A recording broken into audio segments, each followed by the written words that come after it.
Hi, my name's Jay, and welcome to another episode of HinduDad.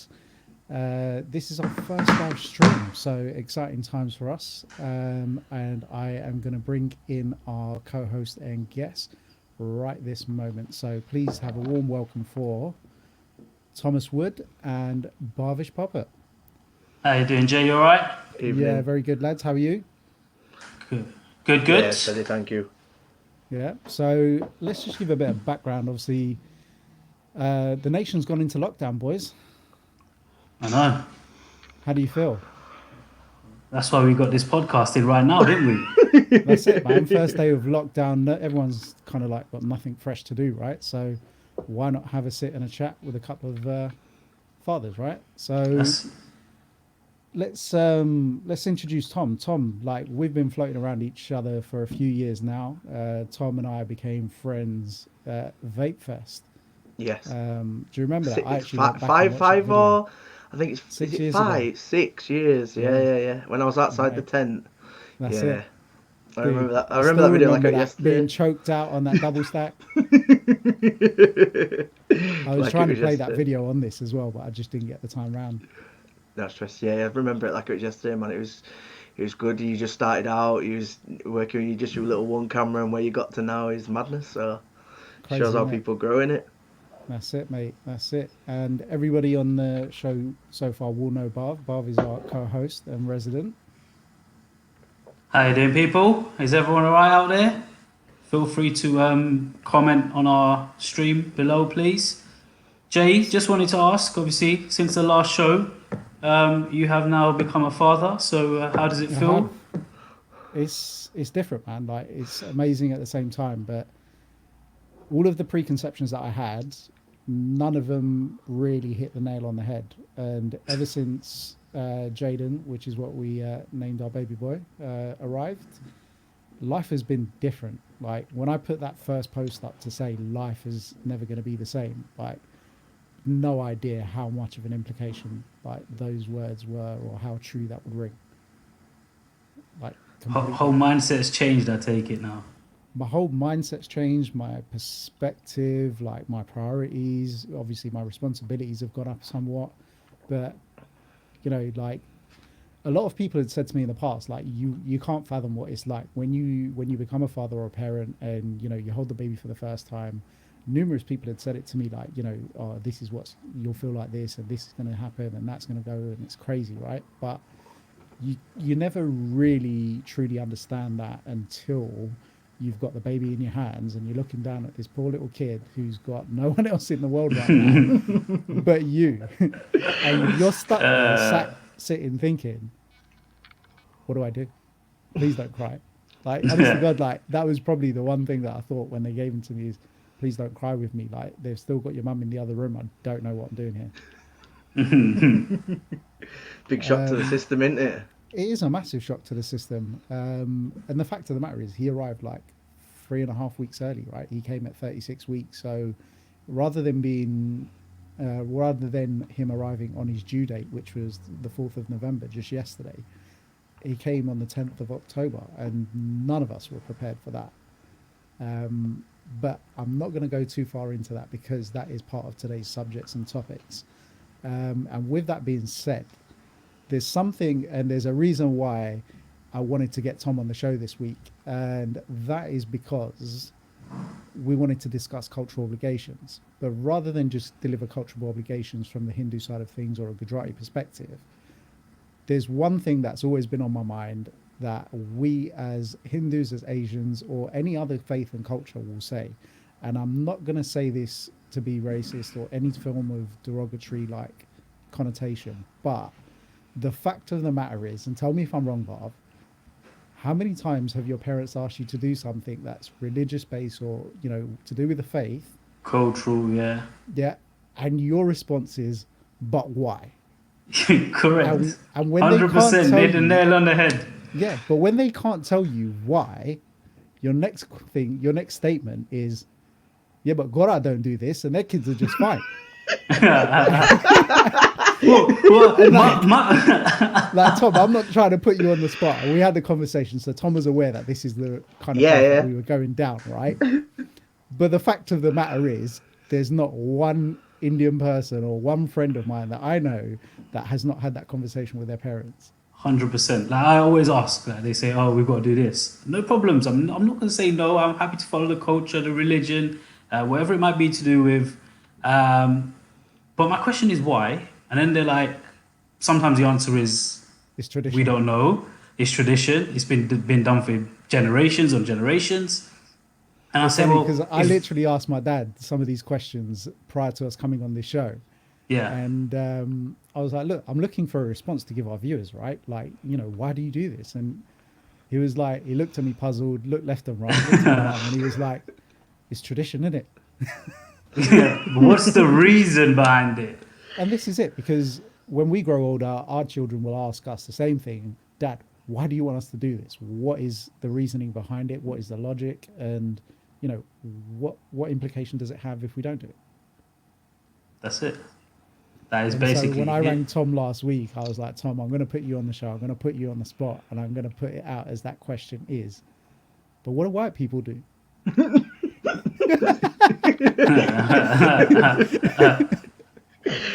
We do what we think's right, innit? but Yeah. going back to you guys saying about like your parents sort of saying, could you do this obviously as a cultural thing? To me, and them saying, well, we don't really understand why we do it. It's kind of like passed on and passed on and passed on and passed on. It's just something that's just done, isn't it? It's just, don't question it, just do it. You know what I mean? Yeah. I mean, Like a this is parent would mad, always say. but literally, like yesterday, I said to Barv, I was like, look, as mad as this sounds, right? And I don't know whether you've heard of this before, Tom, but as Hindus, we've always been taught from a young age, don't cut your nails in the dark. And we've always questioned it. And as we've grown older, like somebody gave me an answer. And as simple as it was, it's back in the day in India, in the evening, most places and villages did not have any light. So they didn't cut their nails in the dark because they didn't want to walk over clippings. Simple as. Yet here we are in 2020 with electrics, full lighting systems and rigs. But my mum would tell me of an evening, like, why are you cutting your nails right now? Yeah, Do you know what I mean? yeah. It's like the saying you don't know you're born. Yeah, It's said just to be said, isn't it? this is it. And so, like, the basis of this show, we thought there's certain things that we do as Gujaratis, as Hindus, in the build up to the baby being born. And I think the most easy way to compare it is we give the mother a baby shower. It's called a kora. It's very family oriented for family friends. It's more of a gathering. And a kora literally means to fill the mother to be's lap with gifts, you know, like a blessing, which might be an envelope, money, or a gift, and so forth. And again, like, why do we do it? I don't know. Do you know, Barv? Like, have we managed to get the answer? No, I asked the question earlier today to my parents. What did you get back? Google it. Was the That's response exactly I what got. That is exactly what I got. And I did. And then when I replied the yeah. answer, They're like, yeah, we knew that. yeah. That's- but what that's did you it, know? really. Because you couldn't explain it 5 minutes Yeah, ago. yeah, that's the thing, right? But you've hit the nail on the head. You got it right. Exactly what you said, and it is just to give the mother to be blessings and so on going forward. It is very similar in terms of what a baby shower is about in terms of gifts and so on, because nowadays in our culture and in our friend circle as we grow older, like people are doing both. They're doing the standard baby shower where they've got all their friends coming over, playing games, etc. Yeah. And then they do the kind of cultural side of it as well to kind of get the best of both worlds. Yeah. I mean, your wife must have had a kora and a baby shower, right? She only had one. Her baby shower got cancelled due to lockdown. Ah, mate. Oh. Wounding. Yeah. It saved you a bit of money, right? I didn't even know anything. I didn't even know it was going to cost me anything at the time. I was leaving it to the rest of the family. I was leaving it to my sister to deal with more than anything, right? Yeah, I think we all That's did that. that's what I thought. Like, did you say it's called a kora? Kora, is that what you say? Kora, yeah. So Kora. Khoro. So it's obviously like would say like, obviously that's traditional. Is it is it all the family that goes, like with sort of a westernized traditional like British baby shower? I would say it's kind of like just the females. It's not, the men don't get involved with that. It's just literally just the females. Yeah, so here's where it's different. Like generally, if we were allowed to have everyone over, like my dad would have filled out our back garden. And Tom, you stayed here. You know how big that back garden is. Yeah. But yeah, like we would have a house full. We would have it catered. It would be a proper event. Do you know what I mean? If not, we would hire a hall and all congregate together, and it's like a little party, right? But the fact is, right now, we didn't have that choice, and because at the time it was the rule of six, and in a quarrel, like there's certain things that my sister would have to do, like one of my cousin's wives would have to do, and a brother would have to do. So because we were so tight on numbers, like we literally had to skim it down to the bare essentials, and it's quite a different experience because throughout your years of growing up, you always think, oh, when my kid comes along and my turn comes along, you have all these people that will be there to help you celebrate and enjoy that festive occasion with you. Whereas with a baby shower, it's there for women. Do you know what I mean? Like you say, men don't really get involved, right? It's Yeah. probably the time in which they will go out, get with the boys, and have a couple of brews. Exactly. Yeah. Like Yeah.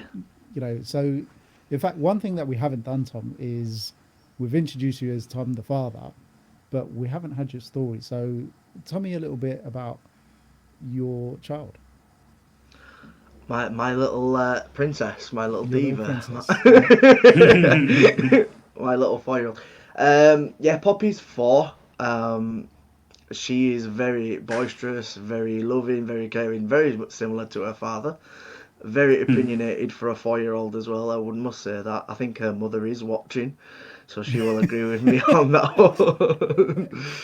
No, for me becoming a father, I always said I wanted to become a father before I was 30, and Poppy was obviously born 2006 or 16, sorry, so she's now 4, and it's madness to think how fast that goes. Like, I know you guys are both young fathers. I'm probably still 4, but I am, I'm a couple of years ahead of you guys, and just to think, Mate, I remember when you first told me that you guys were expecting on the show floor at Expo, like, yeah.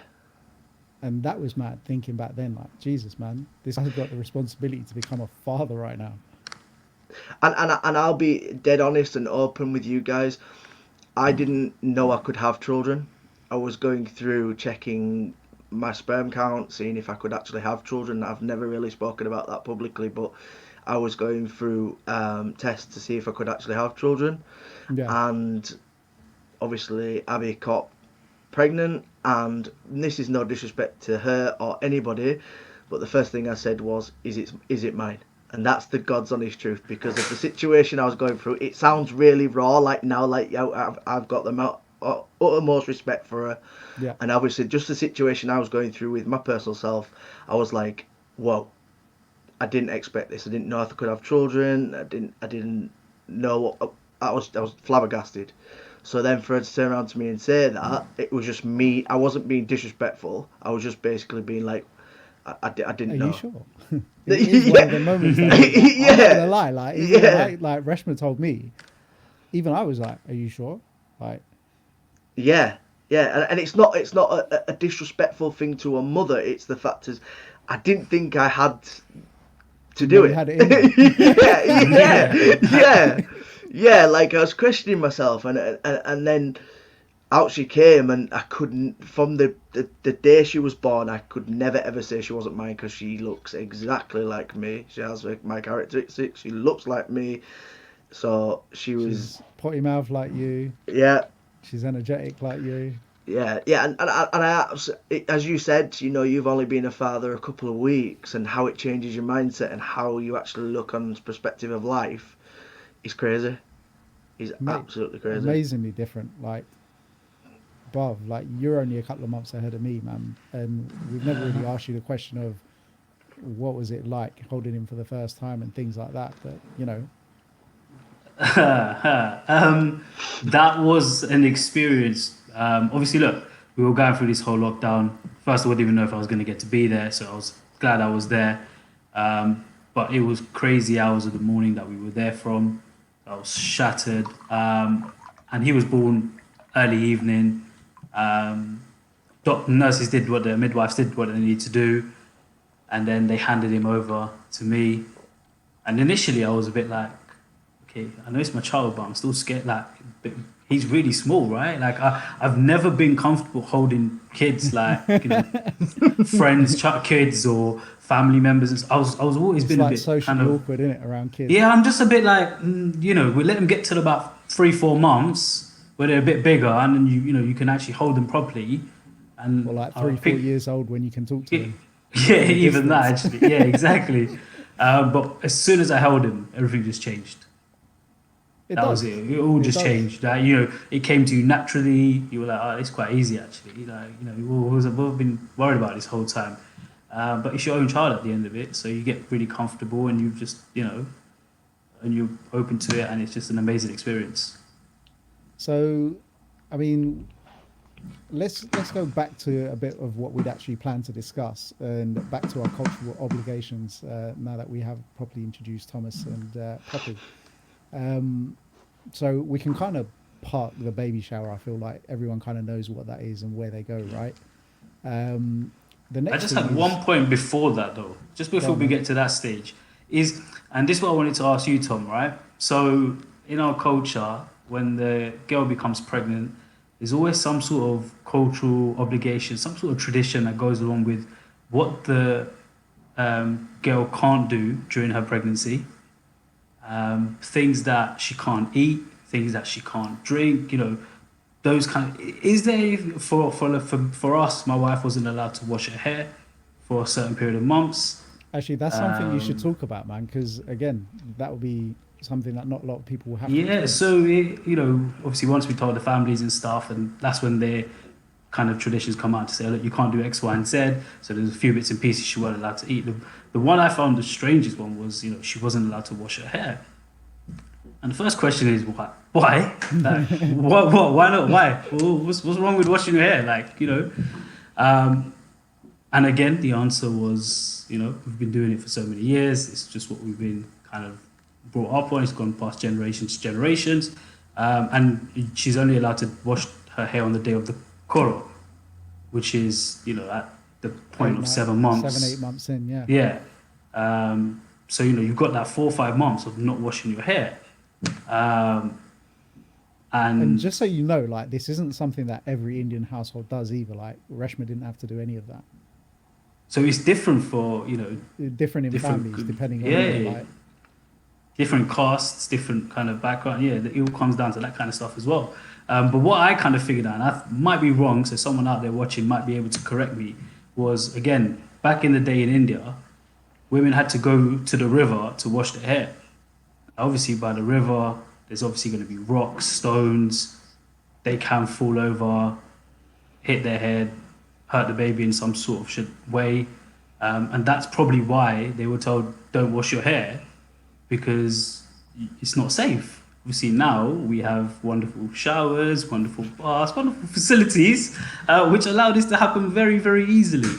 But again, culture tells us differently, so we have to follow it. Is there anything that you have, Tom? There isn't, but you couldn't shave for like. She wouldn't allow me to shave anyway. Like, I look like a 12-year-old child myself when I take this beard off, so I'm not allowed to shave anyway. The question I have for you guys regarding the cultural things that you have to, go through. What is, if you was to turn around and say no, I'm not doing that, what would happen? Like, if you don't feel comfortable, like from my perspective, I'm not saying I don't understand, but not having these things that I have to do through faith, through what my parents believe in, through not having to do that. I'm the sort of person, if my mum would have said to Abby, don't wash your hair, and being like, are you serious? She's got to sleep next to me. Do you know what I mean? Do you know what I mean? So, like, because it's not, do you understand? Resh like, said that we would be homeless if we didn't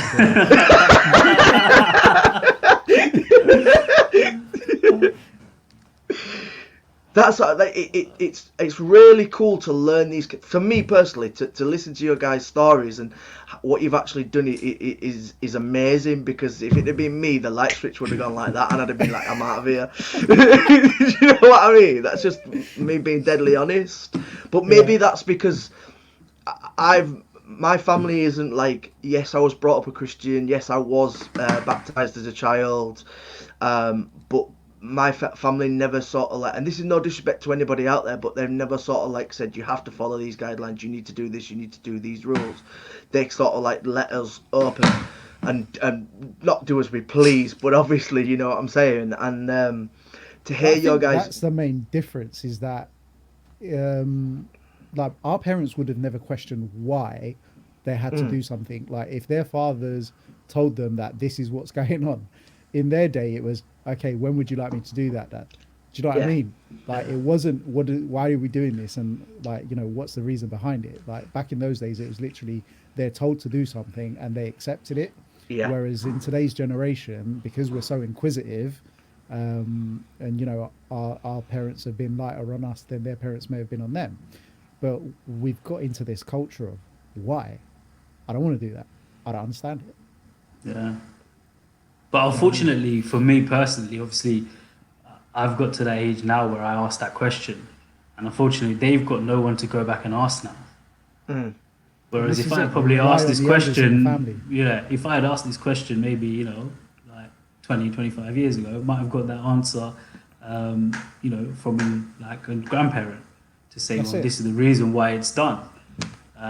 So yeah, it's just one of those things where we have to rely on Google and see what Google has to offer us, right? I'm going to put you both on the spot. Can I put you both on the spot for a second, first of all, before you answer the question? Go on. Yep.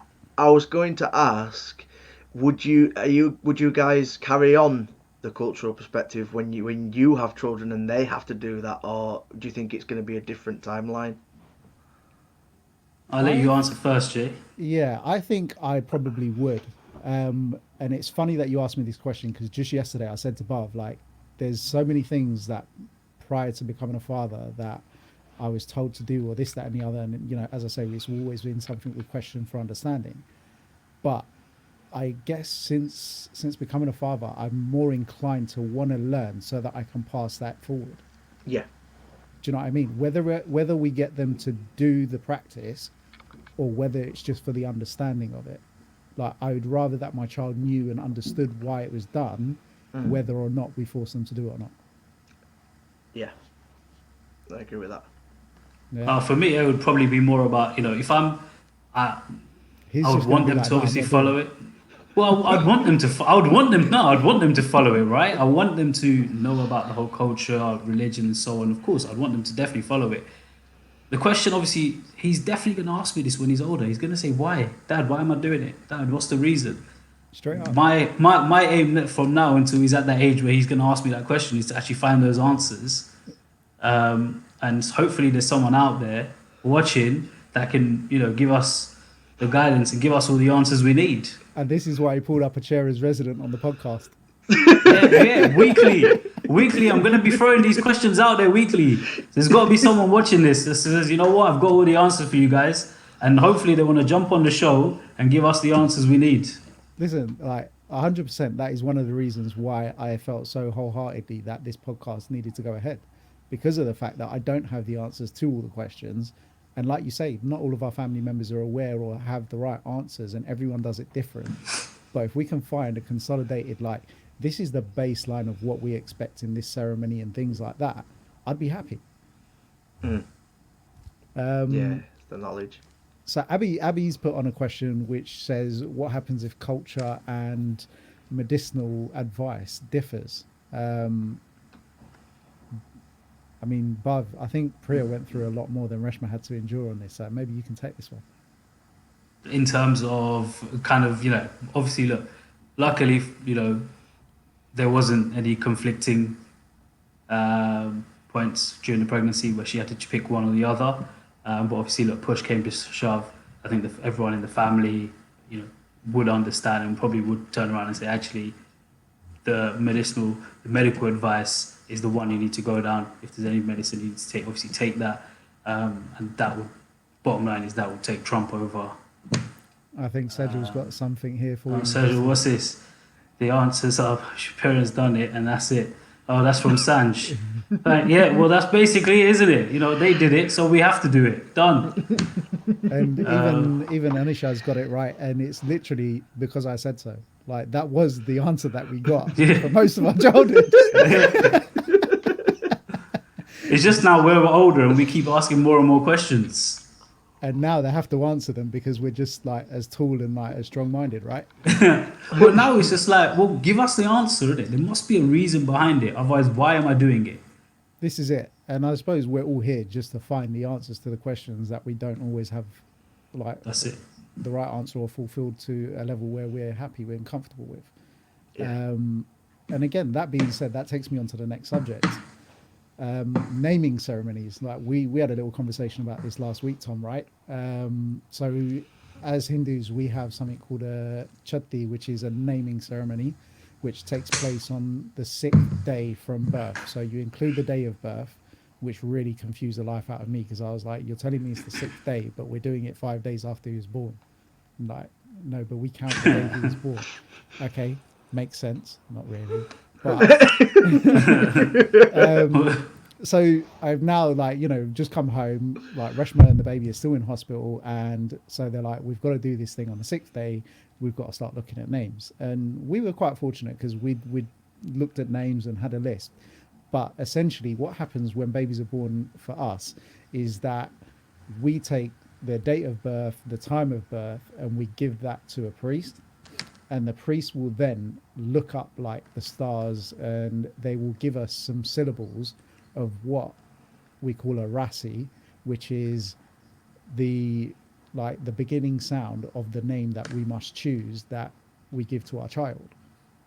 Now, traditionally, like, my name is really long, yeah, and like, I don't want to go on a different tangent, but I used to get picked on at school for it, and people would never say it, or so many different things. And I always had the thought in my mind and the agreement with my wife that I didn't want our kid to go through that, right? So the names that we came up with were quite modern, newish. They still had a bit of an Indian twist to them, but they were still well accepted in England, for example. And with Jaden, his one was Ka, G, and Ch. So I could have pulled out a name like Chirag, Keval, or like Ganesh or something. You know, we don't want to go down that road, but yeah. And so we went for a name that we both liked, which was Kai. And then we found a Rasi name that matched that, which was Kairav. And when we actually asked like our parents and said, look, this is what we're thinking of naming our baby, we've got two names. One is Jaden, one is Kairav. And they said, well, we all like Jaden. And we were like, well, the Jaden was the chosen name that we all liked, right? But you said that we've got to give him a Rasi name. So we then ended up putting Kairav as his middle name. And I guess like where I'm going with this is, Tom, what implications and rules and regulations do you have in the world that is yours? So the story you basically told me is that there's a little bit of twist and turn. You have to do it a certain way, but you've kind of like turned it right with. So like essentially, like where in my day and age, my dad would give his name as my middle name because it shows the bloodline going down. Yeah. And that was the reason for it. However, for me, like I say, it was just the fact that I didn't want to put him on as a belonging. We wanted to give him a chosen name rather than a Rasi name. So that way, his chosen name was something that was quite accepted in the area, that, like the world that we live in, right? Yeah. I think for me personally, it was more the surname because obviously me and Abby aren't married.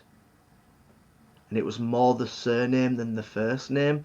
We did come up with a name and it was conflicting with somebody else in our family. So the other person in the family had that name. Don't get me wrong, in our family we've got a young Christopher and an older Christopher, but that didn't seem to be an issue. But with the name That's we wanted to Chris choose, is a common name, isn't it?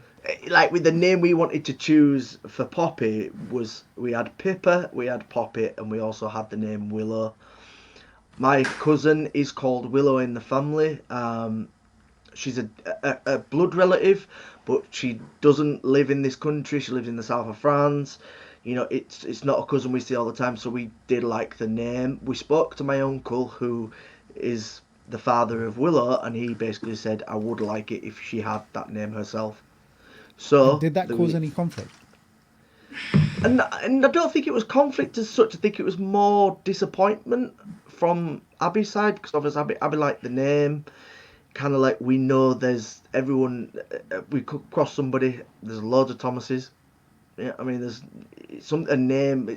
I wouldn't This say is the Willow thing, was a like, we common looked at so many name. names, but there were names of which, like, my cousin's kids were, or things like that, and I was just like, I'm not doing that. Yeah, yeah. So we had that conversation, and then obviously we chose on Poppy. And for me, it was more. I would say probably in our culture, I would say the middle name usually means exactly the same way as you guys. Like, Poppy's middle name is Joy, which is Abby's grandma who passed away. That was her first name, so that's Poppy's middle name. Yep. And all I was bothered about is her taking my surname. That was literally all I was talking about. As long as she had my surname, I wasn't bothered. But that I think that's with a lot of fathers. They want their child to have their name. If you understand, Yeah. I don't know if I'm not really, me personally. I'm not keen into double barrel names. I'm more the I'm not father gonna lie, should. that is a conversation that we had at one point, but I think it was before marriage rather than any expectation. I was just like, nah. Yeah, I I'm You love your shut that down family, quick. but I'm happy with my name. yeah, but I don't know if that's a cultural thing or if that's just a man thing that we not expect, Uh, but it's nice to have I think our it's just the child have way our that surname. I think it's just the way in society that we've all been raised and the expectation that we have from what we've seen around us, right? Yeah, I don't think it's anything that our family have bestowed on us. I think it's just something that we've grown up accepting. Um, so, with that in mind, let's go into the second subject that we have for today. So we did kind of start on this and holding the baby for the first time. So, Bob, like, we've kind of answered that, but Tom, I want to hear it from your perspective, like, because obviously me and Bhavish have gone through this whole pregnancy stage through a lockdown where it's all distanced and, you know, like, I don't know about Bhav, but I was fortunate enough to spend 9 hours with the baby after birth, and that was a Wow. month ago, right? And only because of one reason is that rather than a full natural birth, it was a C-section, and for that, whilst my wife was in recovery in the labour ward, I was able to stay with them until they moved into the to the pregnancy unit. But for you, Tom, like, it was a completely different time, right? yeah. First of all, I'd like to commend anybody, mother and father, who's had to have a child through this lockdown, because I'm telling you now, I couldn't have done it. So I commend anybody who's had to go through that, whether it's mother or father. So I take off my hat to them, because I couldn't imagine doing it myself. The This is pregnancy actually for one of the first live streams I've not seen you wearing a hat. I've just He's gone for the professional look do you today. know what I mean? You know what I mean? The mature father look. He's pulled out the and then shirt as well. and then you've got us sitting here in tees and hats. See, there's two sides of this. To the pregnancy, Poppy was 2 weeks late to start with. She's obviously, like a father, didn't want to come out of her bed. But we went into hospital with reduced movements at 11 o'clock at night. Obviously, with being 2 weeks late as well. They took Abby down to obviously start they wanted to induce her. Had the epidural, had everything. They broke her waters, and as they broke her waters, we found out that she had an infection. We didn't know previous to this. It was So that must when have been they. quite tough then. Yeah, very. And she wasn't dilating or anything. Like, I think she was 2 or 3 centimeters dilated. And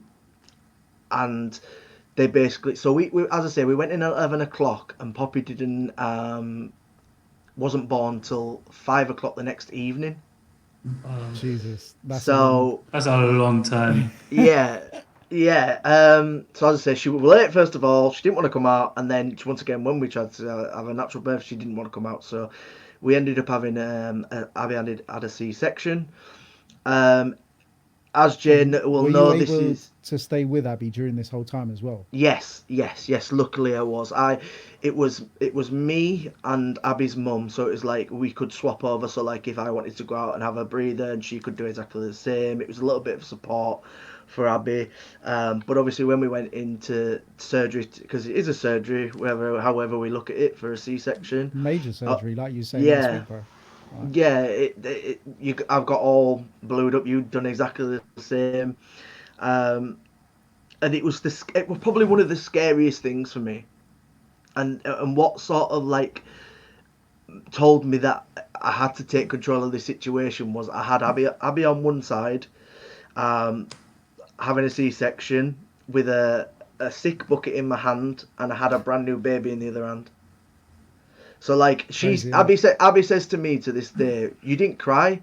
I said I didn't have time to cry. I had you on one side and a Yeah. brand new baby on the other side. Like I didn't know You what don't what have was time going to on. think. It's just time to react, isn't it?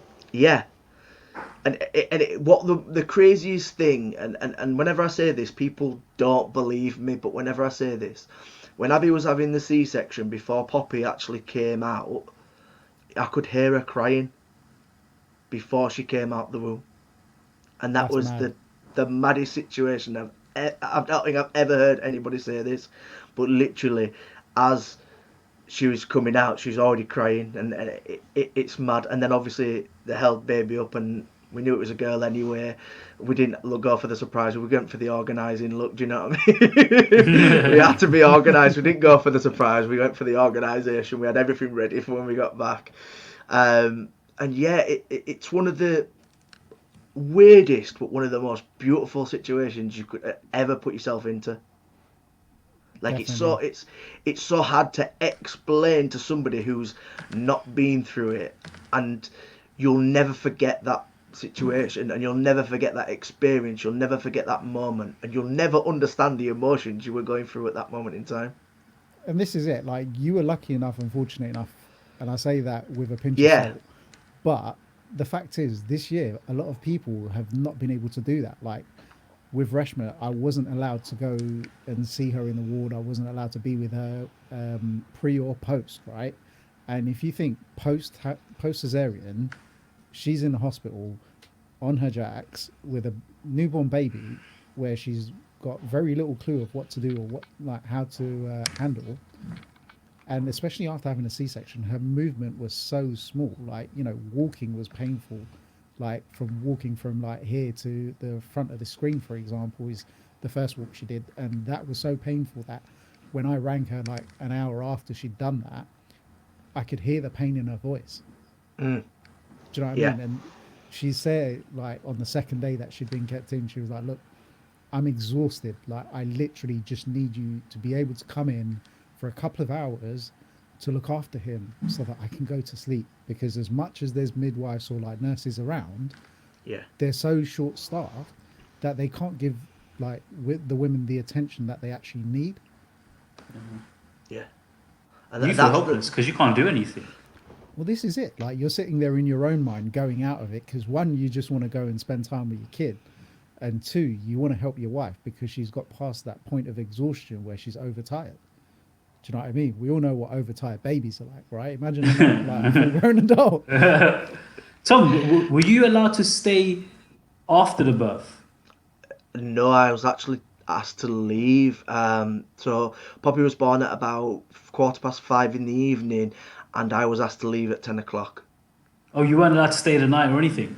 No, I know friends that have stayed the night, but I wasn't allowed. I was asked to leave, and and as you guys have said, and especially what Jay's saying about you feel helpless. She phoned me at like 11 o'clock, and as we said, the C-section is a minor operation, and she's like, I can't literally get out of bed, and Poppy's crying, and I can't do anything, and like I'm sitting here helpless, not being able to do anything. The only thing I can literally do is ring the ward and tell them that they need to go over to her and give her some sort of help and support, and I'm sat here going, I want to be there. Yeah. Like grabbing to be there, and I can't be there. And there's only so much we can do as fathers in that moment of help. Yeah. And that to That's me true. was the moment where I was like, I wish I could have stayed over. I'd have just pulled the bed next to me, or I'd have sat in the chair. I'd have laid on I'm the saying floor. I'm surprised they didn't let you stay because but pre-COVID, I thought it was normal for No, they didn't allow fathers to me be to able to Was just stay. like she kept in a ward though? Yes. Yeah, so it's more likely because she was on a ward rather than a a private not room. private room. Yeah. Yeah. Yeah. Yeah. But then, okay, so how long did they keep Abby in hospital then after birth? 7 days. 7 days. Wow. Did they 7 provide all the days. nappies and feeds? Uh, I believe so. Yeah, but it was because she had Group Strep B, which is obviously an infection that causes it to mum and baby. Yeah, And if it isn't obviously cared for and looked for, it can obviously be fatal. yeah, quite Um, detrimental. yeah, so as I say, we didn't know about that prior to Abby giving birth. But the 7 days, yeah, it was the longest 7 days of my life. I just wanted to But get them I can were home. imagine. you allowed? Were you allowed in daily to see them? Yeah, I was allowed in daily, yeah. But they said like two to a bed, so like if my family came or friends came, I'd have to obviously leave the ward so Leave. people Yeah. could sit around the bed and stuff. But yeah, at some points there was 6, 7, 8 people around the bed. So yeah, I think that's difficult, but I still think we've all had it fairly easy. Like the delivery before Reshma was in theatre, the woman who gave birth then, she lost, I think they said 2.5 liters of blood. They had to give her a blood transfusion. Her husband had been like in and out of the hospital since 5 a.m. that morning, and their baby arrived at midnight. Jeez. Um, and on top of that, he was then told that they're going to have to be kept in for a minimum of 5 to 7 days. So the next time that he was going to see his child and his wife was at least 5 days away from that point. Like I couldn't fathom what he was going to go through that week. Like it was just crazy to think. And this was literally the delivery before Reshma. So I'm hearing all of this and I'm thinking, all right, I can't talk to her about this because she's not going to be in any place to talk about it. Um, but like, do I want to wait a week before I can see my child again? Do you know what I mean? How long did you have to wait? How long were they in hospital for? So we were quite lucky. Jaden arrived on a Saturday at 1 a.m. in the morning. And as I say, I had like good 9 hours with them after birth. So I didn't leave the hospital until about 11 o'clock in the morning. Um, they didn't really tell us when they were going to be discharged. And then it was just at some point on the Monday where I got a message to be like, hey, look, guess what? Good news. They're going to let us go today. And that was like 11 o'clock in the morning. Reshma was just like, oh, I've just got to wait for them to give me my meds. And then once they've done that, I can go. I was like, oh, God, that's going to take a day now, isn't it? Yeah, that's So, it. and you know what? Like, I pinned it to be like something like 7 o'clock. And literally, that was the time that she got discharged. Yeah, I really don't get what happens sometimes. And like, yeah, you're ready to go home, and then like 12 Apparently, the hours porter later, brings it from one hospital to another, and he has to go around the M25 in between. yeah, well, Priya didn't even need to get any medicines, and they still took from the morning when they said at 9 o'clock, 8:30, I think, 8:30. She called. She was like, "Oh, they said I can come home today." I was like, "Okay, cool," because she was meant to go home the night before. Um, and at night they said there's no doctors to discharge. You'll be let out first thing in the morning. Morning, she's like, "Yeah, coming home." So I said, "All right, fine. Let me know what time to come. Hospital's 2 minutes away." I think she called me at like 3:30. Oh, they're ready now. You can come. And even when I went there, it took another hour and a half before we actually got to go home. So when you did that, did you have to wait in the car park then? Yeah. Crazy, isn't it? So I was told to wait in the car park, and then they called me and said, Did you have to "Can you pay bring for the the car car park on seat?" top of that? Yeah, of course, right? You got to pay for that, right? Yeah, do that. See, It's just a I had money to, making exercise. we had to pay for it when I took her in as well because they said until she gets admitted in to give birth, we're not giving out permits. So I'm waiting there hours in the car, taking naps, snoozing my alarm, waiting for her to call, just continue having to pay for it because you can't do bulk pay. You got to wait each tower. You don't even know how long you're going to be there for. Pointless. So then I got there to pick them up, went upstairs, gave them the car seat. I said, let me know when I need to come back up and collect you. Because they were like, this is going to take another half an hour, 45 minutes. I said, Yeah, "All right, cool." which Went means back down 2 hours again. at least. Hey, went back down again, waiting around, sitting in the car. Okay, now you can come back up. Come back up. I'm standing outside. Somebody comes out. Oh, why are you standing outside? I said, I'm waiting for my child to come out and my wife. Oh, okay. They're still going to be a little bit longer. We'll let you know. And I was like, how? Why does it take this long? You just put the baby in the car seat and let me take the baby out, and we're going home now. Mad, innit? And I was like, wow. And then literally taking him to the car, put him in the car seat, and then Priya went to sit at the front of the car. I was like, no. There's a child now. Yeah, You need to go. You need to rewind yourself. You need to go back now. Get back. You need to sit in the back this time, right? You can't sit at the front with me anymore. I'm just chauffeuring you guys around. Sit at the back with him. But he loved it. He loved his first car journey home. Did he fall He was asleep? just looking around. No, he was just looking around. Really? He was amazed. What, no He was noise. just amazed. But did you No come sound. home in daylight though? Yeah. Okay. He's going to cost you a lot of money if he likes cars. If he's got his dad's appetite, then he's going to cost a lot of money anyway. Let's see what happens. That's what I mean. When we had that conversation earlier, right? Mindset changes, perception, priorities change. Everything you do now is just for them. So we've also had a comment from the legend that is Paul Harrison. Can you see it, Tom? Yeah, I can see it now, yeah. Yeah, so he's had 2 children at the birthing unit, which he says is a home away from home. I don't think I know anyone that has gone into a birthing unit like that, or birthing centre. I know that the options were there before, but I'm not actually sure whether some of those options are there right now, you know? I think they were, well, I think where we were in North Mid, I think they had pretty much, I think they said it was open, but I didn't Like minimal see them usage. taking anyone there. I don't think they were using it, to be honest. But if anyone out there has recently had a child and used the birthing centre, Let us know. let us know. I am going to say one thing though. The silver lining to my whole experience was that the hospital that we were at were having their car park relayed or done or something, and so none of their ticket machines were working. Yeah, perfect. Saved yourself a fortune. You see I'm wise, me. I got dropped off and picked up. Yeah, it wasn't. That is a good. If I asked my dad to take me there at that time in the morning, he'd wait until I was finished to go home. Yeah. But your hospital was quite far, right, from home. Not really. It's only like 20-minute drive. 20, but that's a long. At that time in the Well, for morning, me- it didn't mean anything, man. I was there, Yeah, it didn't yeah. blink. But was she comfortable with that time as well, right? Or must have Do you know what been it that? was? Like, Reshma got told at 11 o'clock, we're going to do a cesarean because we don't want to re-induce you. And at that point, she rang me and she was like, look, they're looking to take me into the theatre in the next hour. So can you get your skates on and get over? And it was literally like that. So I literally just... Oh, she was already there, right? Yeah, so she had high blood pressure, something called pre-eclampsia, which meant that because her blood pressure was so high, they gave her tablets to try and lower the blood pressure. They monitored that for 24 hours and it didn't really go down. So they then induced her after 24 hours of that, with her not going the full stretch as a natural birth.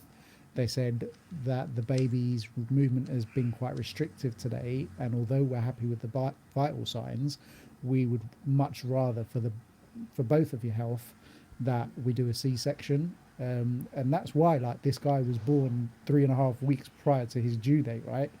And none of us were expecting it. Like, I had to pack her overnight bag, I had to pack his overnight bags, I had to do it all on my jacks. And this is me, like, searching on the internet, talking to my sister-in-law and being like, what do I need to take or what's where, and, you know.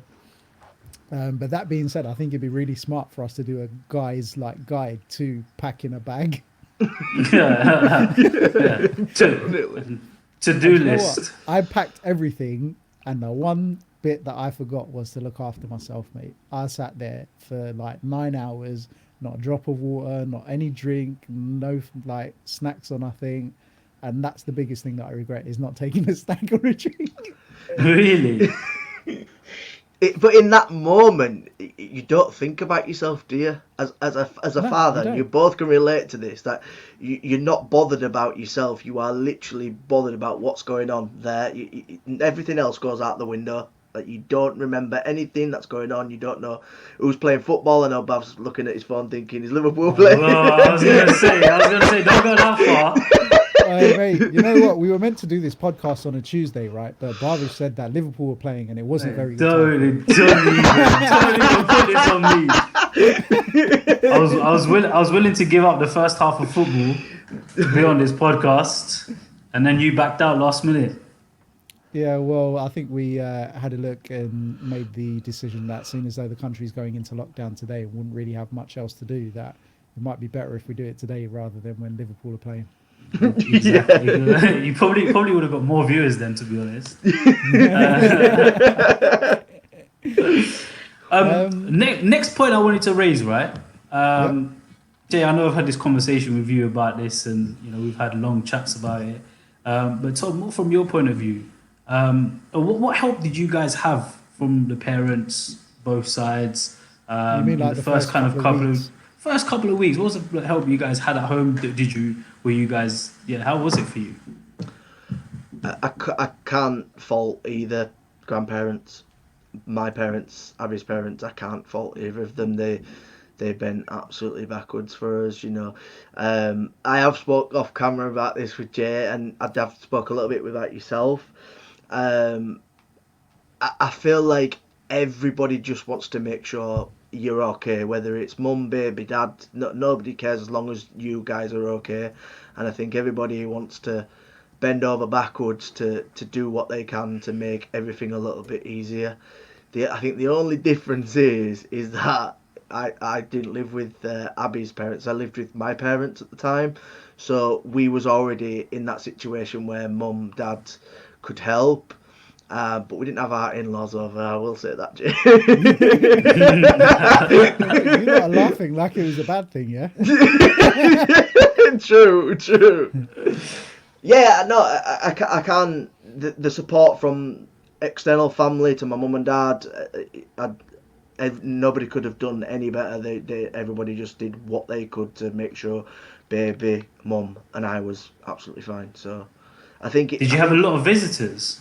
That time, because she was obviously in hospital for the 7 days, so people were literally queuing. I don't want to sound. He had like 7 days to wet the baby's head, mate. You must have been trolleyed that whole week, drowning your sorrows. Nah, because obviously I got to go in, so I the time that I went in was more when visitors were coming in. What time was visiting hours shutting? I think when. Whatever you're going to say, you know that the pubs were still open at that time. Nah, yeah, definitely, yeah, definitely. No, but we didn't. We didn't go out and wet the baby's head till a week or 2 weeks after. I literally went out with my brother-in-law, my brother-in-law's father, and my father and my brother. That was it. Literally, that was we had just a little drink up, and then that was it. No staggering home and that sort of stuff. You can't do that no more, mate. You're a responsible father. But no, I honestly think, from my perspective, nobody could have done any better because they were amazing. So the support was unreal. So I've got a question that will further that topic. But what did you think? Were you there when the midwives and the health officers or visitors came to see you guys at home as well? Then. Yes. And what did you think of that? Like, because for me, like, obviously this year has been so different for all of us, right? But there's been a complete lack of interaction for a father, like, completely. So for me, when these midwives came in, it was my opportunity to go like nuts on all the questions and find out all the things I wanted to know, right? So I was loving it, especially because they were coming like every day. There was a different one as well. So it was just like, how many times did they come to you? For the first week, it was every day, especially because Reshma's blood pressure was higher as well. So they were coming in to monitor her blood pressure as well as. Oh, but they didn't. But did they come to your house? Yeah. Yeah, they came to our house. And like I say, for me, that was one of the best things about this whole thing, is that I finally had someone in front of me that I could ask some questions to and get some answers and, some guidance, right? And I think one of the things that I do want to do is get someone who is in that field to come on a show with us, so that if there are any new fathers out there or existing fathers and families that want to have that opportunity to ask some questions that they want clarity on, like if you're in that field, reach out to us. We want your help, you know. But yeah, like I fully enjoyed it. Even I think we've got another visit with the health visitor next week. Looking forward to that. Like, you know. Yeah, That's good. At least you because still have, at least you still got them.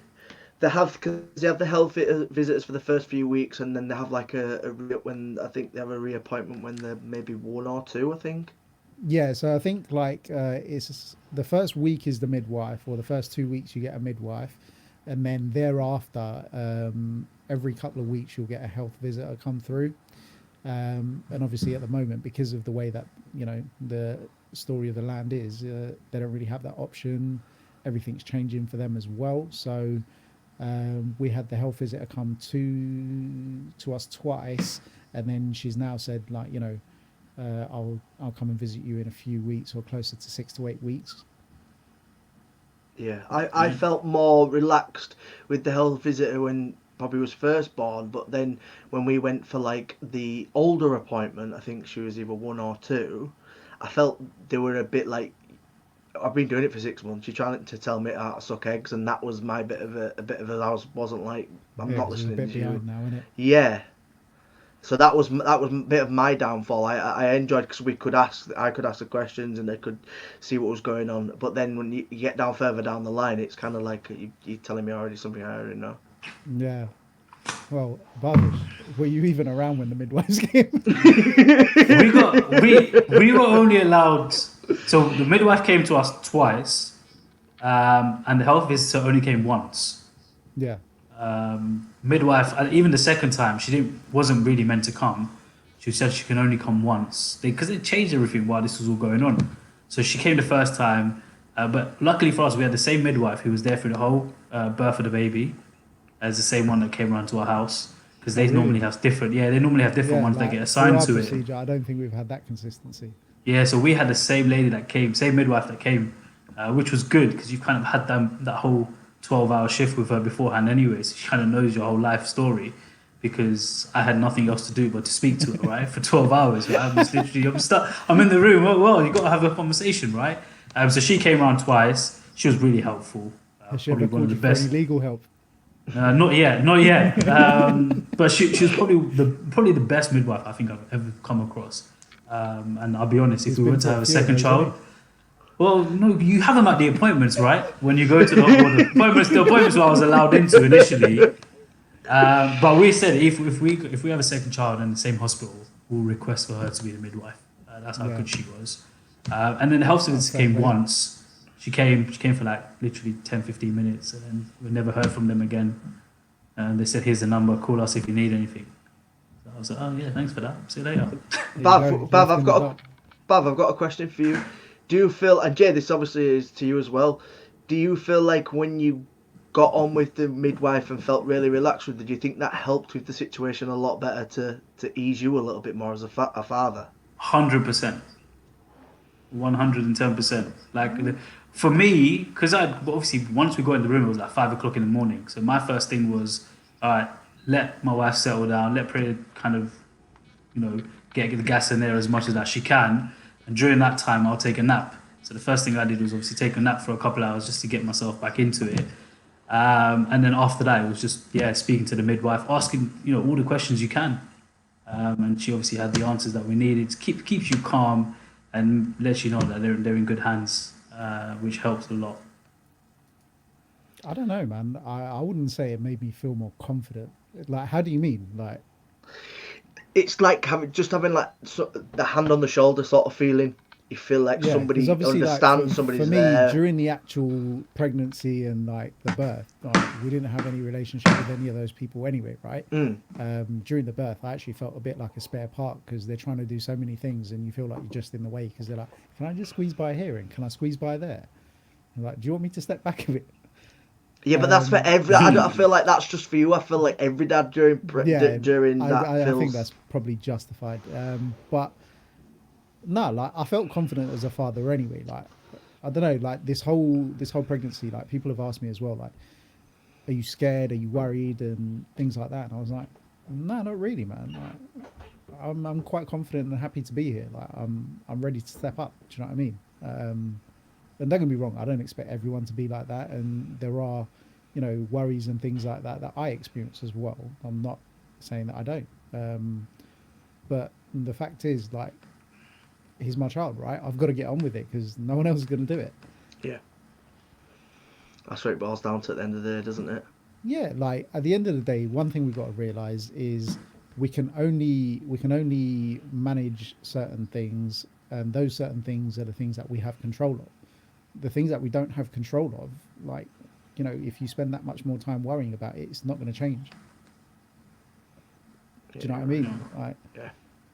so I think the easiest way to answer that question is I tend to worry about the things that I can make an impact on rather than things that I can't. Not like me, I'm just a worrier. That's all it is. I'm just a worrier regardless. The question is, do you see the glass as half empty or half full? Definitely half empty. There's a problem in everything. My glass is always half full. Right then, guys. I think the one thing that I want to ask you guys lastly is if you can give a tip to a first-time dad, what would it be for any stage of this process? It's a good one, that. I'm letting Tom. I was going to let Tom answer first, right? He's got the most experience out of the three of us, so should have the most tips as well out there. The number one tip that I could give to any father is there's going to be a point at some time where you can't do anything but just be there. So just be there. Always have some sort of it. That's all I can say really. Just be there. There's going to be a point during the pregnancy where you can do nothing right, but just knowing that you are there for that person and that they know you've got their back means a hell of a lot more than anything else. Yeah, I think I definitely agree with that. Go on, Bav, give me your top tip. This week's top tip. Top tip. I think Tom, you're right. You just have to be there. On a more lighter note, like Jay said earlier, I think just have the bag ready. Just have that bag ready because you don't know when it's happening. So just be prepared for it any time. Bag ready from 4 weeks prior to due date. Yeah, even before that, just have the essentials ready. And you know what? The only thing I say is just keep calm, because if you're not calm, your wife's not calm, right? She might not like you being calm at that point as well. She might think you're being very patronizing, to say the least, right? But if you're calm through the situation, it just helps. You might not be inside. It's natural. You might be nervous, scared. It's a new experience. You're going through it as well. But to help her through it, just stay calm. Yeah, completely agree.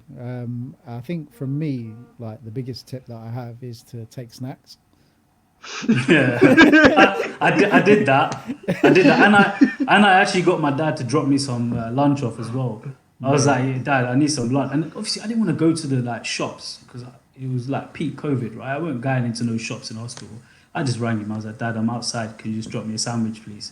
Came with a sandwich. Came with some coffee. Done. Went back upstairs. You were lucky that you were able to go in and out. Like, I was told that if I left the building, I wasn't coming back in. Oh really? Yeah. Nah, I was told you can go in and out as much as you want. But obviously at the main point you better be here, right? So they knew they gave me enough time to make sure I was around. But they said, yeah, you can go for walks and stuff. But yeah, it was a blessing for us. Hospital was around the corner. Staying with my parents. It's just it's been amazing. So I think like as much as I was joking about like take snacks, I think there is something quite real that I would like to say though, and it's that right now, especially like just after birth, like your partner will have gone through so many different things over the past 9 months, and it's not getting any easier right now. Like we're talking like mental state, like physical well-being, and overtired, overstretched, and the responsibility in thinking that it's all on them. And I think it's really important for blokes to step up and one, give their partners that confidence to say, you are doing a fantastic job. Like, you know, as a mother, you exceed my expectations every single day.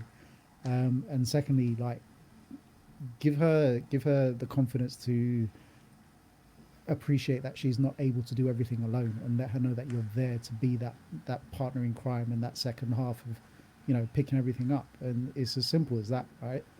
Like, one of the things that I've definitely seen over the past 2-3 weeks is that every time I hear him cry, I'll go running, whether it's, I know that he's having a nappy change, or, like, you know, he's just waking up, or whatever it might be.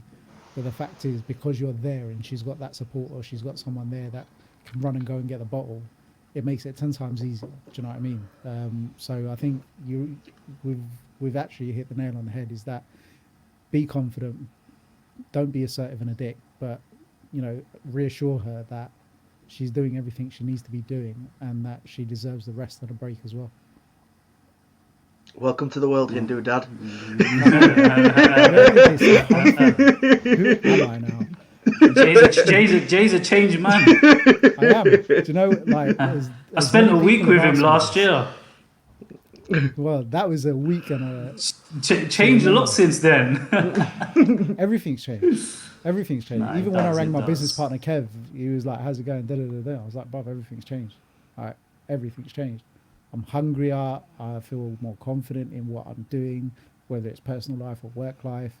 Like, I have goals that I want to achieve, and I'm hungry to, like, go and get them. Do you know what I mean? And that's been the most biggest change that I've seen in myself, is that before I'd put things off, or, like, buy myself some time, but now it's just like, time is of the essence. Like, let's do it now. Talking of all this hungry, you better go get a snack. Well, I'm happy to say, lads, we have over exceeded our own expectations by 10 minutes, and that we can all go and relax for a little while now. So I just want to say big thank you to Thomas for joining us this week. Absolute pleasure, gents. And again, if you'd like to come and join us for a conversation again in the future, it would be our pleasure. And Bath, thank you very much for hosting your resident chair. Thank you. Giving your Thank you, Tom. Nice of you to join us. It's been a pleasure. It was a good hour long chat. Thank you. Can I just sign out for you? Can I just say something before you sign out? I just want to say thank you to you, to both of you, for having me on. As newly fathers and going through the experiences you've gone through lockdown. Honestly, once again, I take my hat off to you guys for going through this, to you, your wives, your families, yourselves. Honestly, learning some of these stories and listening to your stories is a massive eye-opener for me, as much as anything else. So honestly, I want to just say congratulations, well done, and you guys have been smashing it. So thank you. Thank you. And on that note, I think the only thing left to say is that if you feel like you've got something you could, you know, contribute to the conversation, or you'd like to get involved somehow, reach out to us at HinduDad, and let's get something sorted out for you to join us in the show in the coming weeks. I will try and keep on doing this on a Thursday evening at 8 p.m, dependent on Liverpool's fixtures. But